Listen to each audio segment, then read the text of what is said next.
Tapi setelah dipikir-pikir lagi, mungkin karena saya suka filosofi, create some values. Sampai sekarang masih ingat kontrak-kontrak pertama itu kita ngais-ngais itu. Habis itu tim legalnya nggak percaya, balik lagi jelasin lagi. Kalau saya ya tiap kali saya hire kandidat buat kita, saya selalu nomor satu transparan aja. Solar ini bukan hanya masang panel di atap doang loh. Banyak aspek-aspek lainnya. Ada aspek engineering-nya, O&M-nya, developer-nya. Satu, tim kita sama semangatnya. Dan ke depannya ada PV Basecamp ini karena dukungannya sangat luas.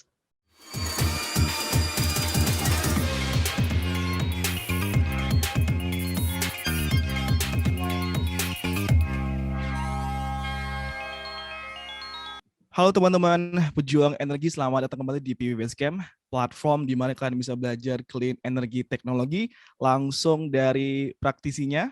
Masih bareng saya Fidel Castro dan juga rekan saya. Halo, saya Ardi. Ya, seperti biasa di setiap episode kita bakal ngobrol dengan tamu-tamu profesional yang sudah ada di industri clean energy teknologi ini. Kita mau gali semua ilmu, pengalaman, dan mungkin juga habits, dan mungkin hacks ataupun buku yang dia baca, dan semuanya yang semoga bisa menginspirasi teman-teman semua untuk memulai karir maupun bisnis di industri ini. Seperti tamu saya pada hari ini, seseorang yang saya kenal kurang lebih 4 tahun yang lalu. Di saat itu industri PLTS masih banyak orang beli PLTS itu secara langsung, tapi tiba-tiba ada sebuah perusahaan yang kasih opsi yang berbeda, di mana klien nggak harus investment di awal, yang semuanya di cover oleh perusahaan ini, dan sejak saat itu perusahaannya semakin besar hingga saat ini menjadi salah satu perusahaan developer terbesar di Indonesia. Betul. Yaitu Director of Teknologi dari Surya Daya Indonesia, Pak Edwin Wiyonarko. Halo Pak Edwin. Halo Pak Edwin. Selamat siang semuanya. Senang bisa ketemu lagi sama Pak Fidel, Pak Ardi. Rupanya kita udah ketemu tahun 2019 ya, barengan semua ya. Iya Pak. Luar biasa lah. Bapak lagi di US sekarang Pak ya? Jam berapa sekarang di sana Pak? Sekarang ini jam 2 pagi. Waduh. Oh, kita bikin begadang. Iya, makanya saya kira Bapak itu lagi di Indonesia. Makanya kemarin tuh di schedule-nya ini ya, siang hari. No problem. Bapak di Indonesia. Tapi saya masih ngikut jam Indonesia kok. Jadi masih no problem sama sekali. Okay. Senang banget nih bisa ngobrol bareng sama Anda berdua lagi. Siap Pak. Pak, kita mau mulai nih Pak. Dari kuliah Bapak di Amerika, di fisika. Itu kan Bapak langsung tertarik ambil kuliah S1-nya fisika sampai S3. Itu Waduh. Ada alasan nggak Pak kenapa tertarik sama fisika dan ya kenapa pilih Amerika? Ini ceritanya panjang ini yang itu. Boleh Pak, boleh. Jadi percaya atau enggak, saya itu dulu mata pelajaran yang emang dari kecil saya sukanya IPA. Dulu masih ngomongin IPA, nggak tahu nih sekarang ngomongnya apa, katanya ada yang bilang science gitu ya. Tapi terus terang salah satu mata pelajaran yang saya paling nggak suka itu matematik. Okay. Bahkan sampai kelas 5 SD itu matematik saya jeblok, saya nangis-nangis sampai jam 11 malam itu ngerjain matematik. Nggak beres. Tapi masih aja ya angkanya lumayan lah, 7, 8 kadang-kadang gitu. Terus saya entah kenapa, saya lupa turning point-nya di mana saya mulai suka matematik. Ingat saya sih sekitar kelas 5-an lah. Nggak tahu kenapa itu. Sampai sekarang nggak ingat lagi. Lalu dari situ saya mulai suka matematik. Pas SMP saya mulai suka IPA yang ada matematiknya kan ya. Nah itu kan waktu itu kan pasti awalnya fisika dulu kan. Karena kan dulu zaman saya kimia itu baru pas SMA, mungkin sama kali ya. Jadi belum itu ya kita mulai senangnya IPA-nya ya fisika dulu. Terus saya berkesempatan untuk dapat beasiswa ke Singapura. Makin senang fisika lagi. Kalau buat saya itu kimia itu saya sebenarnya paling bagusnya di kimia. Dari semua pelajaran IPA paling jelek fisika. Percaya atau enggak. Jadi tapi buat saya kimia itu seru. Biologi itu kayak ngedengerin orang cerita. Tapi nggak ada apanya penjelasan yang ngedalamnya gitu loh. Justru itu mungkin ya bisa dibilang menantang kali ya fisika ya. Jadi walaupun paling jelek tapi semuanya satu kelas juga jelek juga anyway. Jadi ya masih semangat lah belajar fisika. Oke. Tapi gini Pak, kalau bicara soal salah satu ilmu Pak ya, bidang ilmu yang kita sukai, setiap orang kan punya perspektif yang berbeda-beda. Mungkin ada yang suka fisika karena idola dengan Einstein, atau ada yang suka kimia karena idola dengan ini. Kira-kira Bapak punya hal yang semacam itu nggak Pak ya? Mungkin Kayaknya ada idolanya atau gimana ya Pak? saya enggak. Tapi saya pernah mikirin kenapa gitu ya. Itu mungkin waktu saya menulis aplikasi untuk grad school. Karena jadi waktu itu saya sudah udah hampir lulus, nulis aplikasi, jadi mulai mikir lagi. Ini kenapa sih saya dulu sukanya fisika, akhirnya gitu ya, ini nggak jelas, kerjaan juga nggak tahu mau kerja apa, gitu kan ya. Akhirnya jebolnya masuk grad school lagi. Jadi saya mulai mikir, kalau dibilang idola, kayaknya kagak ada. Saya lebih, kalau teknologi saya senang. Tapi saya jadi bingung kan, kenapa nggak saya masuk engineering aja gitu kan ya. Kenapa masuknya ya fisika. Tapi setelah dipikir-pikir lagi, mungkin karena saya suka filosofi. Dari dulu saya senang belajar filosofi. Ini filosofi yang, kalau filosofi itu kadang-kadang kan ngomongnya apa aja. Tiap orang punya persepsi yang berbeda gitu kan ya. Kalau yang ini sudah persepsinya berbeda, tapi pada akhirnya itu cuma ada satu yang benar gitu kan. Yang benar itu ya kejadian yang di alamnya gitu kan. Apapun fenomenanya Pak ya. Ada fenomenanya kan. Iya. Jadi teorinya bisa apapun, kita bisa bikin sekomplikated apapun, sesimpel apapun, tapi akhirnya pasti diverifikasi sama alam yang kita pasti alami, kita rasakan sendiri. Maybe itu sih yang dulu, bahkan I'm very sure itu di salah satu essay saya pas untuk grad school application gitu. Masih ingat saya. Jadi kayaknya bukan ininya sih. Saya senang baca history of science gitu ya. Philosophy of science. Kayaknya sampai kayak idola, well not really. Kalau kayak satu panutan gitu kayaknya kagak gitu loh. Saya cuma seneng gimana mereka ini berinteraksi satu sama lain, ngedengerin ceritanya kayak gitu, saya senang. Gimana sih Pak belajar di sana itu Pak? Kan kalau di Indonesia ini kita kalau belajar fisika ya mungkin nggak jauh berbeda lah Pak. Tapi kalau di luar itu ada nggak metode yang Bapak ternyata sadar, oh ternyata kalau di Indonesia begini ya, padahal kalau di luar begini loh. Ada yang seperti itu nggak ya Pak? Mungkin enggak. Banyak miripnya. Mungkin perbedaan cuma dua. Satu ini mungkin saya lihat memang lumayan generik di negara yang bisa kita bilang risetnya lebih berkembang gitu ya. Yang satu lagi ini khusus di universitas tempat saya kemarin belajar, grad school. Nah, yang pertama ini kalau untuk dari pendidikan dasar gitu ya sampai SMA, kelihatannya hampir sama. Mungkin metode kontennya mungkin agak berbeda sedikit, tatanannya gitu ya. Kebanyakan masih ngapal. Itu semuanya hampir semuanya itu kebanyakan masih ngapal. Akhir-akhir ini memang saya lihat ada kayak yang ngikutin sistem GCE itu yang dari Inggris ya. Mereka mulai mengarah kepada lebih banyak soal ceritanya. Supaya nggak ngapal-ngapal banget. Itu memang ada tren ke sana lah. Tapi in general kita nggak berbeda begitu jauh. Kalau ujian pasti lebih sakti di Jepang dan yang lain-lainnya. Karena kalau di Amerika mah boro-boro ada ujian. Lebih parah lah, lebih ketat di Indonesia. Jadi dari segi situnya nggak banyak, tapi di college-nya karena banyak research institute, kita punya kesempatan untuk berinteraksi dengan profesor-profesor yang melakukan riset, dan risetnya itu benar-benar yang cutting edge. Mungkin itu yang perbedaannya. Jadi kita tidak membicarakan lagi apa sih fisika itu yang sudah patennya. Kita selalu membicarakannya itu fisika yang sekarang lagi berkembang. Jadi apa yang saya bicarain sekarang ini belum tentu benar. 3 tahun lagi bisa disangkal dan mati telak gitu bisa gitu loh. Iya, Nah, iya. itu sering kejadian. Tapi justru karena itu jadi kerasa lebih hidup ya. Menarik ya. Itu mungkin Iya, tapi menariknya itu Pak sampai S3 gitu Pak. Kira-kira Itu apa sih S3. Pak yang bikin sampai ke sana gitu Pak? Ini menarik loh Pak. Sampai S3 itu Oke, S3 itu linear. saya mikirnya gampang. Dulu kan lulus S1. Lulus S1 saya nggak dapat kerjaan. Mau nyari kerja waktu itu lagi zaman susah tuh. Lagi zamannya apa? The Great Crunch kan 2008, 2007 kan. 2008. Oh, Itu waktu lagi itu. anjlok Oke. kan ya Oke, di oke. Amerika kan. Indonesia lagi naik tuh. Di sini lagi anjlok. Orang-orang cari kerjaan susah. Teman-teman saya pada nggak dapat kerjaan semua. Terus saya pikir adalah daripada kayak gitu, kebetulan saya ada koneksi juga untuk apa ke sekolah yang bagus juga.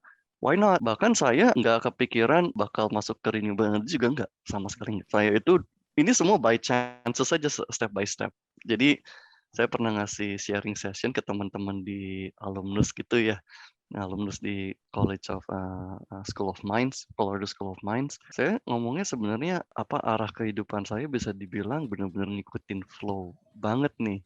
Kalau dibilang direncanakan dari awal juga kagak. Tapi dari yang ini saya yang saya kalau looking back gitu ya. Kalau nasihat saya ke adik-adik di Colorado School of Mines, ya ada beberapa tapi intinya apapun yang dikasih sama Tuhan ke kalian, lakoni aja, lakukan yang terbaik dan pada setiap langkah kita harus bisa memberi, kalau saya ngomongnya create some values. Berikan suatu nilai tambah lah in whatever you're doing. Itu kunci sukses. Mungkin kayak gitu sih. Karena Oke, beneran saya wah. nggak plan sama sekali. 2007 saya lulus. Nggak, tapi lagi zaman susah kan. Tapi itu makin baik. Jadi tapi 2013 zaman susah lagi tuh di Amerika. Saya nggak dapat kerjaan loh. Saya itu apply ke 200 perusahaan ada. Nggak dapat Oh ya? satupun. Saya Waktu kirim pun 200. itu waktu udah ini ya, udah master ya juga ya. Lulus PhD itu. Oh, udah oke. Saya nggak dapat kerjaan satupun.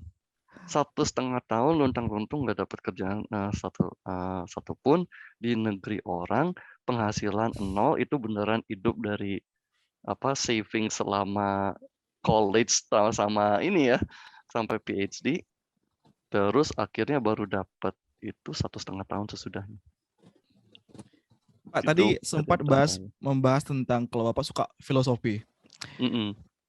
Kalau dalam topik fisika, topik apa dalam fisika yang ngebuat apa tuh ngerasa relate gitu dalam kehidupan sehari-hari? Ataupun ada nggak ya topik dalam fisika yang ngebuat kayaknya dalam kehidupan itu terasa bermakna ya, dalam bermakna. Aduh, terasa bermakna. Aduh, apa ya? Kita beberapa sesi sebelumnya sering bahas makna sekarang ini Pak, jadi Bapak kena juga jadinya. Dua hal ya yang saya selalu bilang mungkin banyak terlewat. Maybe itu. Satu, kita harus mengerti eksponensial. Itu kudu dimengerti.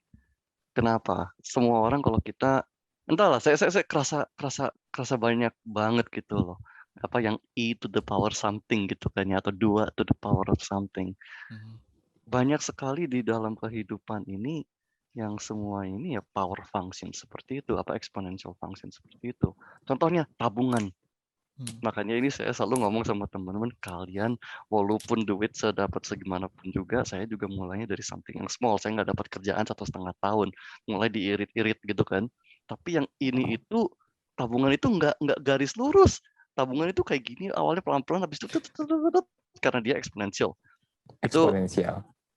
Itu COVID. Walaupun yang awalnya cuma 100 orang yang kena, habis itu ngejedor gitu banget kan ya, banyak banget. Sama juga tuh.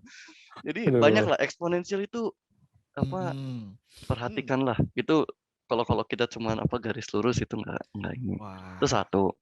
Satu lagi yang menurut saya sangat profound ya, dan saya sering pakai ini kalau saya ngobrol sama teman-teman itu, kecepatan cahaya. yaitu kecepatan maksimum informasi bisa ditransmit gitu ya, itu finite. Sebenarnya satu kata ini itu sangat profound menurut saya. Contohnya, artinya itu manusia ini tidak bisa omniscient.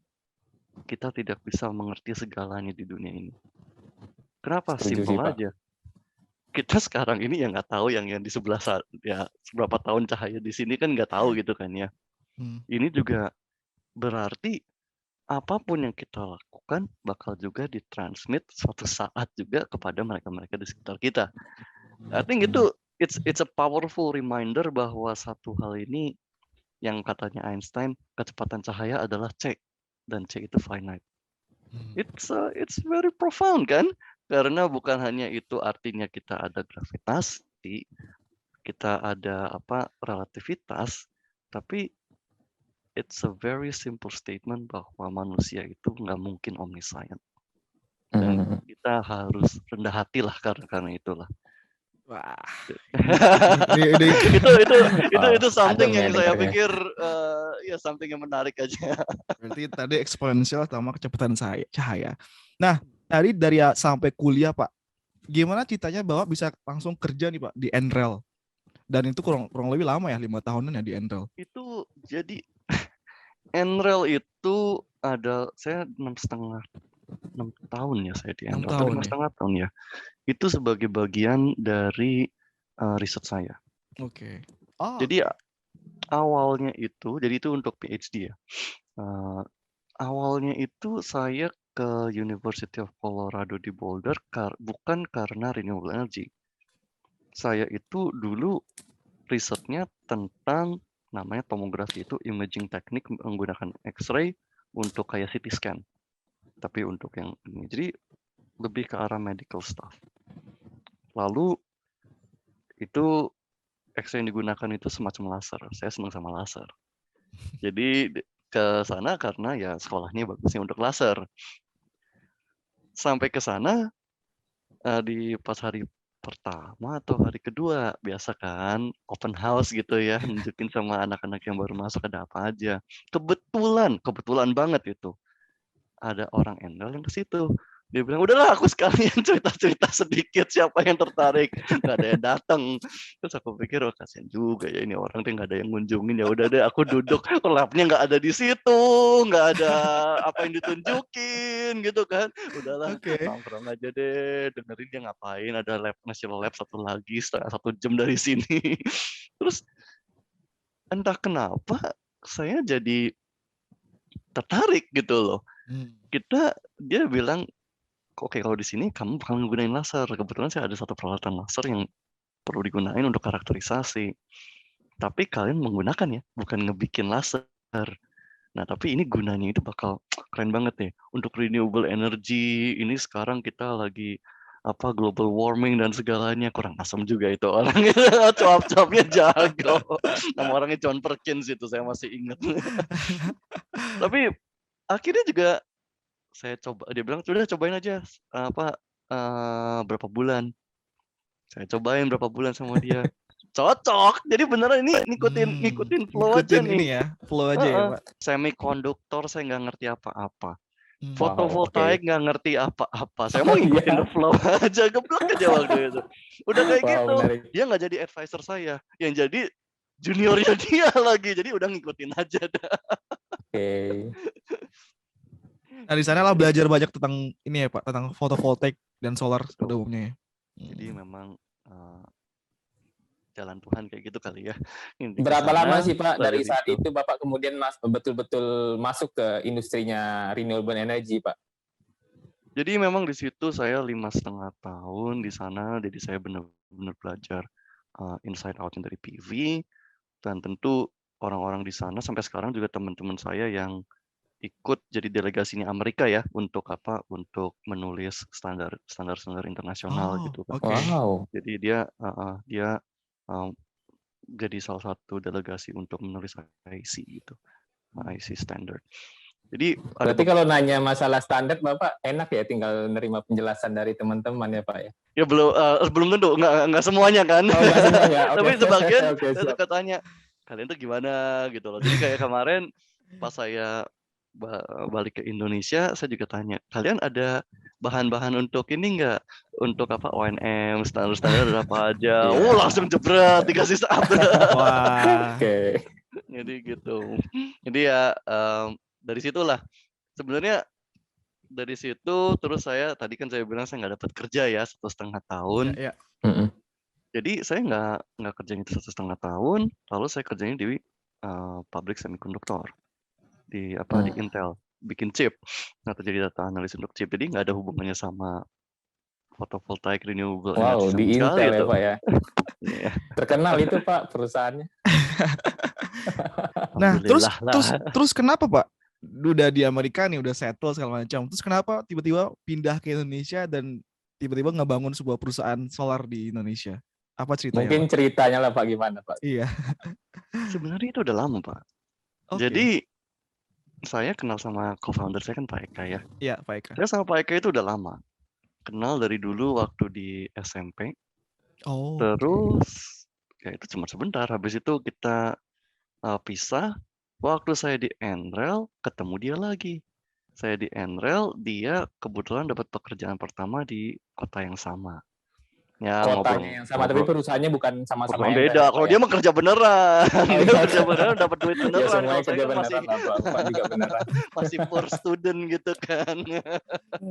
Oke. Jadi tapi ya kita jadi suka ngumpul, lalu mulai bicara sih karena dia kebetulan jadi analis untuk hedge fund ya kalau nggak salah, jadi finance manager. Dan tugasnya waktu itu kan solar lagi booming, renewable energy lagi booming di Amerika, yang pertama kali mungkin solar, salah satu yang pertama. Itu tahun berapa, Pak? 2000, saya mau bilang 2008, 9, 10-an ya. Oke. Itu waktu itu Solar City baru jadi, baru mulai berapa tahun, baru mulai melejit. Lalu dia diminta, coba dong analisa, ini make sense nggak secara financial dan lain sebagainya. Lalu jadi Sorry, kita Pak, suka ngobrol. saya potong, Pak. Boomingnya itu udah sama kayak Indonesia yang sekarang atau masih jauh, Pak? Mungkin bisa dibilang waktu itu sudah jauh melebihi kita ya. Berarti kalau dikomparasi, kalau compare, Pak, boomingnya saat itu dengan booming Indonesia sekarang masih jauh. Berarti analoginya itu 10 tahun kita masih ada ketinggalan dong, Pak, dengan kemajuan bedanya di begini, sana. Gimana, eksponensialnya. Pak? Jadi kita pas awalnya itu kita sama. Oke. Tapi memang waktu itu Solar City kan di California kalau saya nggak salah ya. Iya. California itu ya progresif banget. Dia langsung regulasinya cepret dikasihnya yang sangat ini banget ya, sangat pro banget sama EBT. Itu langsung melejitnya itu, kalau saya sama ngelihatnya sih, oh gila, tahun pertama 100 megawatt. Berikutnya nambahnya udah gigawatt. Tiap tahun dia bisa nambah gigawatt. Satu perusahaan loh. Wow. Giga ya, Pak ya? Karena memang ya begitu, ya eksponensial kan. Yang pertama, lalu dari keuntungannya di sana, stabilitasnya bisa bukan menambah, kalau misalnya pertamanya 100, yang berikutnya bukan nambah 100 lagi, nambahnya 200, nambahnya 300. Berikutnya lagi bukan nambah 300 lagi, namanya 900 gitu kan. Wow. Karena growth-nya itu udah self-fueling gitu loh. Di Indonesia sayangnya mungkin ya kemarin kan kita baru dapat permen ESDM-nya tahun 2018. Itu aja udah kelihatan kan, dari awalnya kayak gini terus tiba-tiba zet gitu kan. Iya. Makanya kemarin kerasa banget kan. Saya masih ingat itu 2019 kita masih ngomong ini kedepannya kayak gimana, harganya tadi saya bilang harga PV waktu itu $1,5 per watt gitu kan ya. Iya. Ini gimana lumayan itu? Sih waktu itu, Pak. Sekarang 2022 kan kita ngomongnya udah beda. Dan bisa dibilang ya mungkin faktor ininya kali ya, faktor pendukungnya yang waktu itu memang memungkinkan di Amerika untuk startnya pada rate yang sama, tapi habis itu yang ini melejitnya lebih cepat. Mungkin itu sih. Jadi bisa dibilang kalau dari segi timing hampir sama, Tapi kecepatan ramp up-nya di sana lebih cepat karena sangat pro lah ya ininya. Oke, tapi dari sisi perkembangan nih Pak, kalau saya pengen bahas dari sisi Surya nih Pak. Kalau saya lihat kan untuk proyek Surya sudah banyak dan besar-besar ya Pak ya. Itu gimana sih Pak effort Bapak untuk berkontribusi di Surya itu gimana? Kan kita perlu semangat yang sangat besar ya Pak ya. Untuk dari 2019 waktu zaman-zaman ya masih awal-awal ya Pak ya, sampai sekarang gitu Pak. Mungkin singkatnya gimana itu Pak? Berdarah-darah. Paling singkat. Gila. Terus Iya terang, sih. saya sampai sekarang masih ingat kontrak-kontrak pertama itu kita ngais-ngais itu. Termasuk yang dibantu sama Pak Fidel itu lama itu kontraknya. Hampir setahun tuh kita bolak-balik. Kita nggak ngerti apa-apa. Iya. Waktu itu, kita masih ingat kan 2019, orang-orang masih pertanyaannya masih agak jelas banget bahwa mereka itu cuma tahu solar, tapi nggak tahu apa yang mereka mau gitu kan ya. Pertanyaannya bahkan, kalau kita nggak ada ini, nggak ada matahari, mati lampu dong satu gedung. Enggak Pak, itu saya masih ingat, itu pertanyaan yang paling sering itu. Gimana menjelaskan itu paling sering ya Pak ya? Paling berulang gitu Pak. Pasti itu ke saya kemana-mana ya. Habis itu harus datang lagi direkturnya nggak percaya, ulangin lagi. Habis itu tim legalnya nggak percaya, balik lagi jelasin lagi. Jadi memang waktu itu effortnya sangat berat ya. Dan kita dan terutama saya sama Pak Eka juga bersyukur dua hal. Satu, tim kita sama semangatnya. Dengan jadi bukan hanya saya ingin bekerja aja, tetapi memang mereka punya passion. Saya ingin melihat bahwa TV ini bakal menjadi widespread di Indonesia dan suatu saat harapannya ini benar-benar bisa mendukung energi yang lebih modern, yang lebih hijau. Amin. Semua tim saya itu saya bersyukur banget karena kalau nggak ada yang kayak gini bisa putus asa di tengah jalan. Itu I'm very sure of it. Iya. Yang kedua, karena mereka juga semangat kayak gitu, saya nggak perfect. Bahkan kalau Pak Fidel juga tahu, kita project juga awal-awal kan, cari barang susah gitu kan ya. Kita ngebikinnya pasti masih banyak yang belepotan juga, terutama pasti awal-awal kan. Tapi karena kita semangat ini, tiap kali ada imperfection, langsung kita tambal. Kalau misalnya ada apa, kita perbaikin. Dan saya rasa respon dari klien-klien kita, terutama klien-klien pertama kita ini yang memperbolehkan kita untuk berkembang dengan secara steady. Kita mendapatkan referensi dari mereka. Banyak kok yang jadi pelanggan yang puas satu, dia merefer ke yang berikutnya, word of mouth kayak gitu, itu juga lumayan menarik. Walaupun ini B2B gitu ya. Oke. Saya rasa itu yang paling penting di awal-awal. Itu jadi bahan bakar kita untuk yang berikutnya tuh. Sampai sekarang juga masih kayak gitu, Pak. Gimana tuh Pak caranya, ini kan anak-anak muda kan kadang-kadang kan mereka nggak tahu tuh dia mau kemana arahnya. Gimana cara Bapak ngebuat, ayo sama-sama kita punya tujuan ini, terus kita gimana cara ngebuat culture seperti itu Pak? Kalau boleh tahu. Cara ngebuat culture seperti itu, waduh, saya mungkin mulainya Pak dari mana Pak? Kan nggak mungkin langsung berubah Pak. Iya. Pasti ada politisnya, kita yang kesini dulu, harus ini dulu gitu. Saya mungkin yang pertama, kalau saya ya, tiap kali saya hire kandidat buat kita, saya selalu nomor satu transparan aja. Saya ceritakan saya punya visi. Kita ini, sekarang pitch saya pasti berbeda ya. Tapi dulu untuk yang saya 20 employee pertama saya, 30 yang pertama, saya selalu jujur. Satu, kita perusahaan kecil. Kita ini bukan Pertamina, kita ini bukan PLN, kita ini bukan name it lah, Indika or whatever. Saya punya visi. Dan saya rasa ini sesuatu yang feasible. Kita udah punya business plan-nya, dan saya dan Pak Eka dan tim manajemen kita berkomitmen untuk meraih ini dengan cara yang safe lah. Lalu yang ketiga, tapi karena itu ya kalian juga harus tahu juga ini tidak beresiko. Kalau kalian pingin sesuatu yang stable, go to Indika, go to Medco, go to somewhere else. Karena kita nggak bisa menjamin stabilitas ini.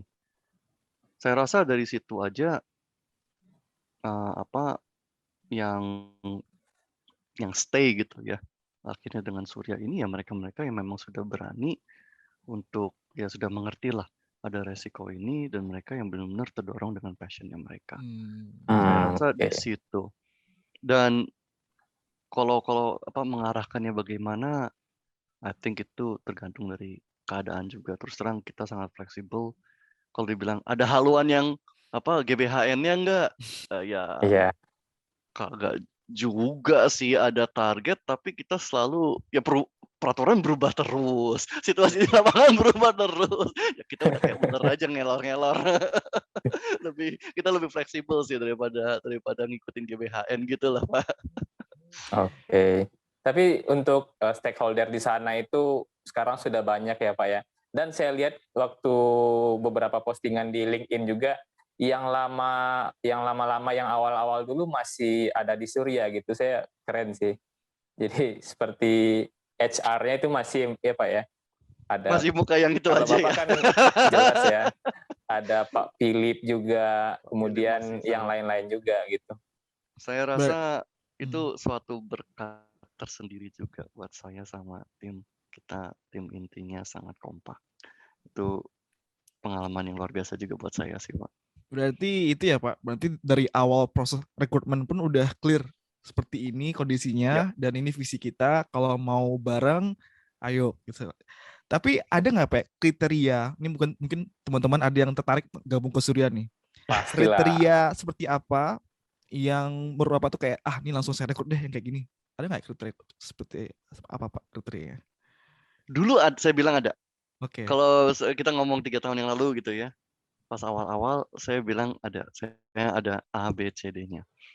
Sekarang terus terang karena tadi ini apa kalau yang saya lihat tim-tim kita yang lama-lama ini karena mereka memang benar-benar apa share the same passion gitu ya sama kita ya.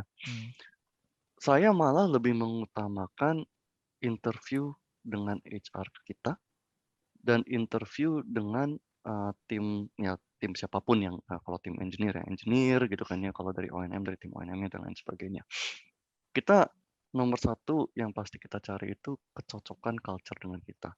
Jadi passion-nya, kalian curious atau enggak, pengen belajar terus atau enggak berani apa sorry kok nggak berani, nggak malu bertanya atau enggak. Jadi karena di tim kita ini kita terus terang sangat independen, tapi juga sangat saling bekerja sama itu yang sangat kita tekankan. Jadi kalau ada apa-apa jangan malu bertanya. Kalau malu bertanya justru nyusahin yang lain lah. Ini kita ngomong kasarnya kayak gitu. Lalu yang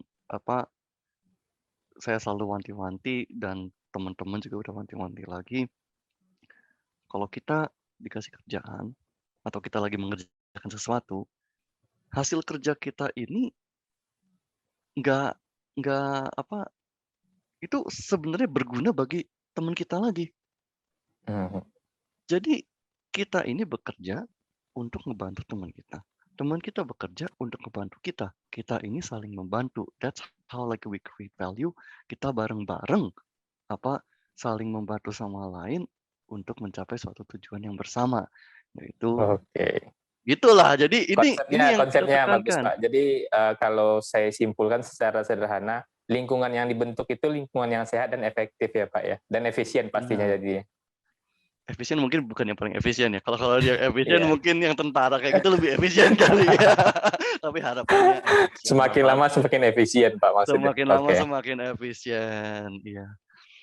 Jadi memang dari situ saya juga jadi contohnya kayak kalau kita ngomong sama ada yang telat ngasih ininya ya, ngasih gambar atau apa. Kita selalu ngingetinnya, ini sudah ditunggu loh sama teman kamu di sebelah. Karena ini ada yang butuhin. Dia juga ditunggu sama satu orang lagi. Ditunggu lagi sama siapa lagi. Dan akhirnya ke klien gitu kan. Jadi memang itulah culture yang kita ingin bentuk.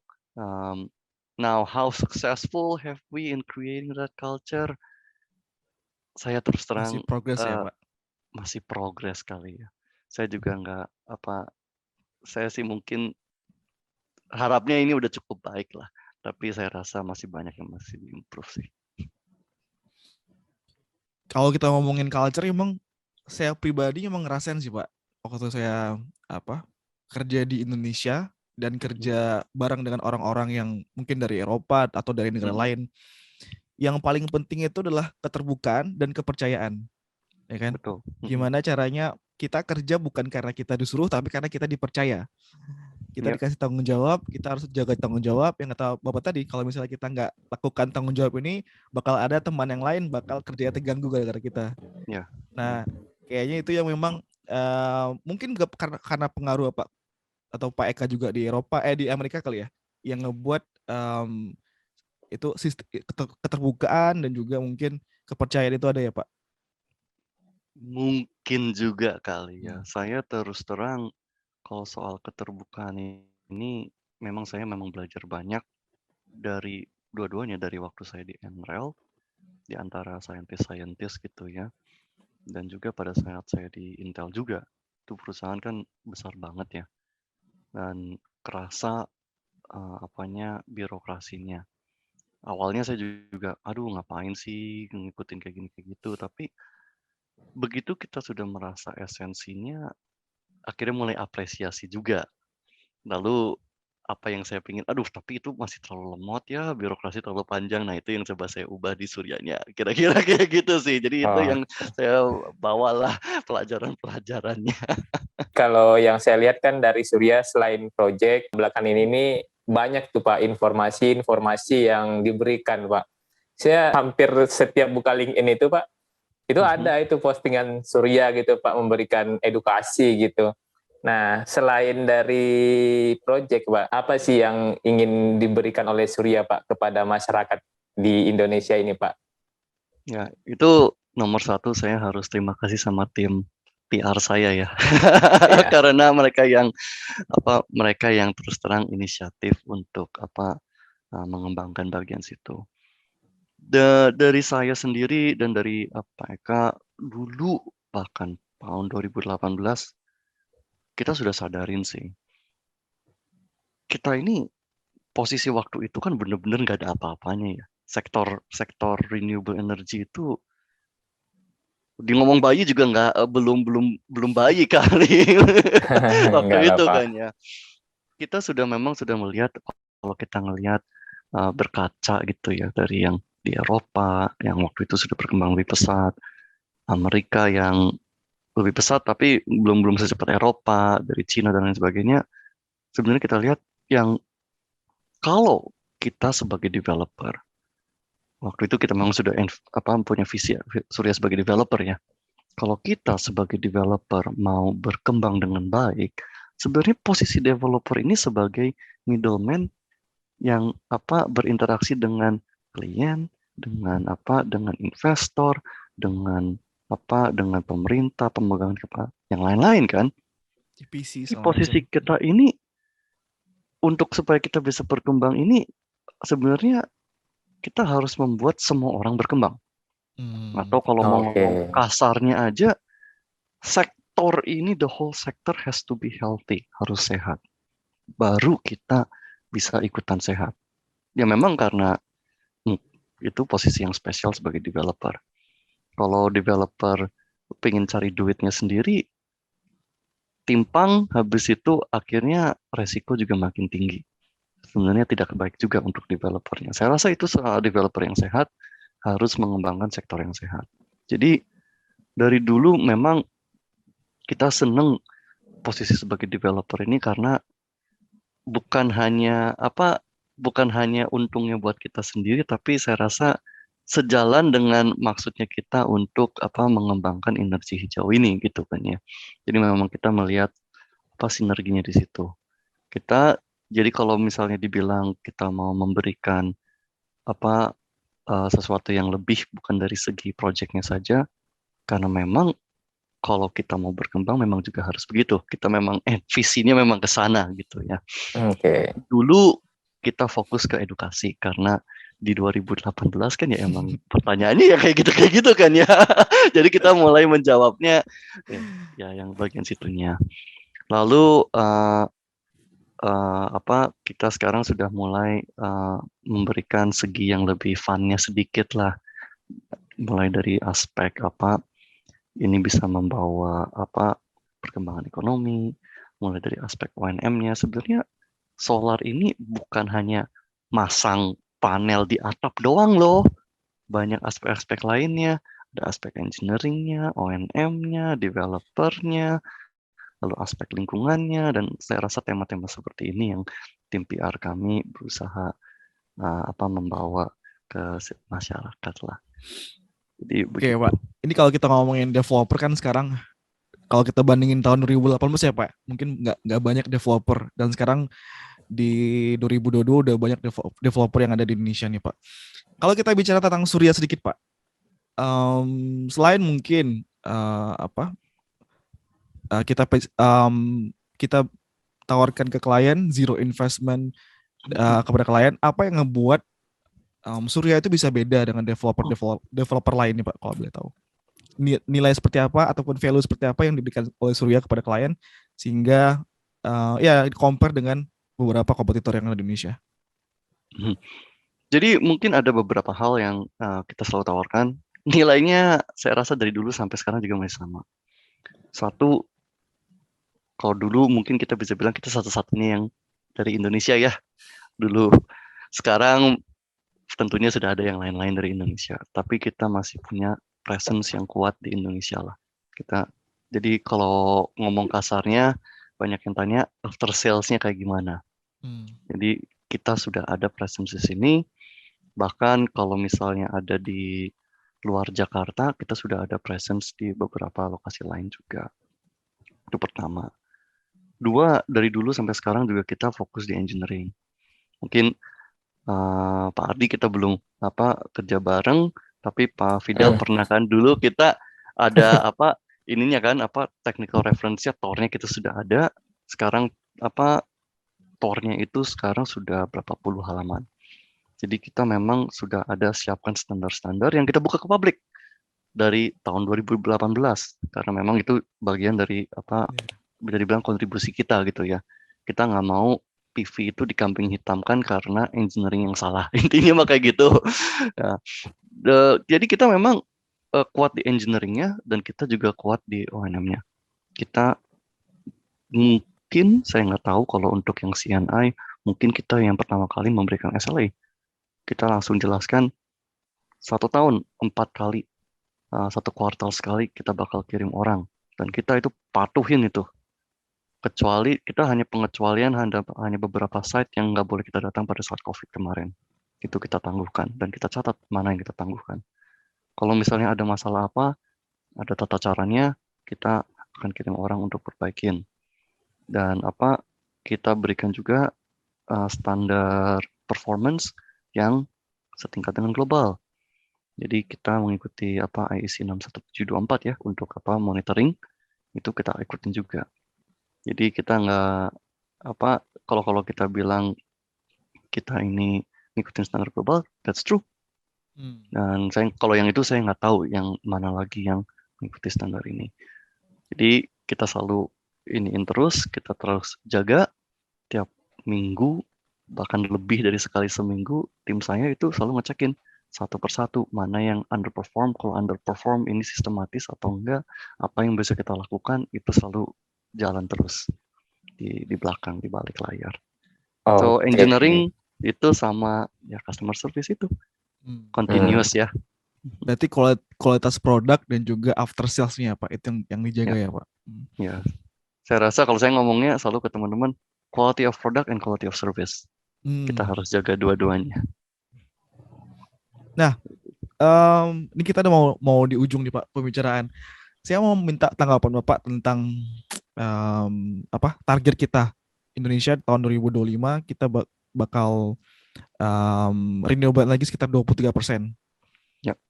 Itu menurut Bapak bakal tercapai kah? Ataupun apa hal yang ngebuat kita nggak bisa mencapai hal tersebut? Tapi di satu Waduh, sisi itu kesempatan untuk Surya ya Pak ya. di mana ada kesusahan ada selalu ada kesempatan gitu kan ya. Iya. Kalau kita bilang proyeksi apakah bisa atau tidak, kalau saya lihat ya Pak ya, saya sih percaya sama orang kita lah. Hmm. I think kalau saya kasarnya ya, sangat kasarnya Pak, orang Indonesia itu kayak kecoa. Mau dibom nuklir juga nggak bakal mati. Jadi kalau kita ada kesusahan seperti apapun, kita pasti bisa capai. Itu saya percaya banget. Dan Oh, sudah menarik terbukti ini Pak. Saya baru berkali-kali. dengar sih yang kayak gini Pak. Saya ngobrol kayak gini sama teman-teman yang lain udah sering. Kita kena 98, kita kena COVID, kita kena apa. Sekali-sekali Masih saya tidak survive pakai ya sampai Pak ya. sekarang. Dan bukan survive loh. Kita masih, trajektorinya masih bagus kan? 98 kita dibilang negara gagal. Bakal pecah. Mana pecah-pecah? Nggak ada. Sampai sekarang kita masih on track juga kan. Ya memang slow down tapi on track. So I think saya percaya dengan kemampuan orang Indonesia. That is very true. Kalau tercapai atau enggak, saya rasa kalau sekarang kita on track, nggak ada perubahan yang aneh-aneh gitu ya. Amit-amit lah ya. Itu saya rasa kita bisa capai. Dan kita, kalau saya lihat sekarang kan, ya buktinya ada PV Base Camp juga. Ini artinya kan minat warga Indonesia ini sudah makin besar kan. Kalau Iya, betul Pak. minatnya udah besar, pasti kita capai kok. Ya kan kalau bicara PLTS ini renewable energy bahasanya selalu memaparkan data, kemudian obrolannya serius Pak. Jadi kalau saya bikin kopi, kopinya nggak keminum jadinya Pak. Ya, tapi saya yakin tercapai Pak. Yakin tercapai. Tapi dalam konteks ini 23% ini mungkin nggak sih Pak analoginya ini seperti Mandalika kemarin Pak, yang hujan lebat, tiba-tiba ada pawang hujan yang dianggap bisa berhenti hujan gitu Pak. Ini dilihat dunia gitu Pak, kita nggak tahu ya Pak. Itu topik yang paling hotnya sekarang ya Pak ya. Saya arahnya ke sana jadi. Oke, menarik. Well, saya nggak tahu. 2025 itu kan waktu yang lama. Saya cuma yakin bahwa kalau kita mau, kita pasti bisa. Kalau dari kemarin-kemarin, saya ditanya berkali-kali, apa sih yang dapat mendorong kita untuk berkembang di Indonesia gitu ya. Nggak hanya PV aja, tapi segalanya lah. Saya nomor satunya sama. Dari dulu, dari tahun 2018 sampai sekarang. Sebenarnya kita tidak perlu peraturan yang sangat kayak di Amerika kemarin kan yang saya bilang itu dikasih insentif yang banyak. Makanya Solar City bisa melejit. Dan di tempat-tempat lain juga. Saya kembali ke Indonesia karena sudah melihat bahwa PV itu, at least untuk rooftop PV ya, itu sudah masuk grid parity. Bahkan sekarang dengan banyaknya developer lain selain Surya di Indonesia yang flourishing juga, yang berkembang dengan baik, menunjukkan bahwa ini itu ya memang benar, sudah grid parity. Kalau kita, dengan kata lain, kita tidak perlu dikasih insentif aja sudah bisa jalan. Yang paling penting dari dulu saya sampai sekarang masih pertahankan adalah kejelasan. Kejelasan regulasi di jangka panjang lah. Unfortunately itu yang mungkin kita bukan nomor satunya di dunia lah ya. Kenapa? Simple. Karena untuk mencapai grid parity ini sebenarnya untuk semua investasi energi sama juga ya. Kontraknya panjang. Lah kalau regulasinya bilang tiap 10 tahun ganti, siapapun yang mau investasi 20 tahun itu jadi ketar-ketir kan. Karena ntar gimana kalau 10 tahun lagi ganti? Saya jadi deg-degan dong. Mendingan saya ke sebelah aja, ke Vietnam. Mereka berani kasih jaminan 20 tahun nggak bakal ganti. Jadi memang itu yang nomor satu. Kalau tidak ada perubahan yang signifikan, saya yakin negara kita pasti bisa kok. Nggak usah dikasih yang aneh-aneh lagi. Oke Pak, ini kita udah mau di ujung pembicaraan Pak. Ini kalau kita lanjutin bakal panjang nih Pak. Oh panjang ini. Kopinya 2 gelas ntar. Pak, ada nggak ya kalau ngomongin buku Buku. apa yang menurut Bapak ini menarik dan kayaknya semua orang nih harus baca buku ini? Waduh, buku apa yang menarik dan semua orang harus baca buku ini? Atau yang Bapak rekomendasikan lah untuk orang baca. Atau jangan-jangan juga buku fisika universitas, Pak. Tebal itu, Pak. Enggak. Kalau itu mah enggak semua orang harus baca, itu mah ngejelimet. Aduh, saya tuh ada kenapa namanya tiba-tiba ngilang ya, kemarin baru aja saya ini. Jadi ini memang ada satu bisa dibilang apa ya? Tokoh bisa dibilang filsuf, dia lebih ke arah self help. 2 orang sih, yang satu saya ingat namanya. Satu itu namanya Malcolm Gladwell. Itu author dari Tipping Point. Yang satu dia ada beberapa lagi, bukunya bagus-bagus. Ini menginspirasikan bagaimana saya merubah diri lah untuk menjadi lebih baik. Kenapa, apa yang membedakan mereka yang sukses dan tidak sukses itu, padahal bedanya sangat tipis gitu ya. Itu Malcolm Gladwell. Satu lagi astaga namanya. Atau Saya jangan-jangan kemarin lagi Viktor baru baca. Frankl, Pak ya? Bukan ya? Enggak, bukan Viktor Frankl. Bukan ya? Yang satu lagi ini tentang leadership. Oh, leadership. Jadi dia suka membawa paralelnya itu dengan dengan tentara. Jadi contohnya perbedaan leader dengan bos dengan manajer itu apa? Dia selalu menunjukkan kalau leader, kalau ada apa-apa dia yang pasang badan dulu, itu salah satunya. Itu sering banget dia sebut-sebutkan ya. Namanya saya lupa, nanti kalau Simon saya bukan? ingat. Simon Sinek bukan? Simon Sinek, bener dia, itu dia. So Simon Sinek sama Malcolm Gladwell, maybe itu something yang menarik untuk dibaca, didengarkan. Simon juga sekarang banyak ini kan ya, banyak posting-posting YouTube, LinkedIn dan kawan-kawan. Jadi kayaknya dia nulisnya udah makin sedikit, lebih banyak media lainnya. Oke, Those Pak. two. Thank you ya Pak. Kita udah di akhir pembicaraan. Seru banget Pak pembicaraannya. Del, boleh tambah nggak Del satu pertanyaan, Del? Boleh, Bang. Boleh. Lanjut. Pak, ini pertanyaan template, Pak. Ini buat teman-teman yang ragu untuk masuk ke bidang PLTS. Kira-kira bidang renewable energy atau PLTS ini menjanjikan nggak, Pak, dari sisi karir dan masa depan gitu, Pak? Ada yang ragu soalnya kadang-kadang, Pak. Loh, pertanyaan saya kenapa ragu? Ini bukan 2018 lagi nih. Ini kalau ngelihat ini semua aja udah pada ketawa semua kan, udah ngerasain kan 2018 kayak apa, 2019 kayak apa kan. Kita semua bisa senyum sekarang, bisa ketawa karena kita melihat perubahannya begitu besar. Dan kedepannya ada PV Base Camp ini karena dukungannya sangat luas. So kenapa harus ragu lagi? Ini bukti bahwa kita lagi kayak gini, naik ke atas, eksponensial tadi kan. Berarti menjanjikan ya Pak ya? Menjanjikan banget, jadi jangan ragu dah. Oke, kalau gitu Pak, terima kasih atas waktunya Pak. Thank you Pak. Dan, thank you juga kesempatannya loh. Ya, dan teman-teman Pujuangan Energi, berikutlah obrolan kita dengan Pak Edwin Wijonarko, Director of Technology dari Surya Daya Indonesia. Terima kasih. Thank you. Terima kasih semuanya.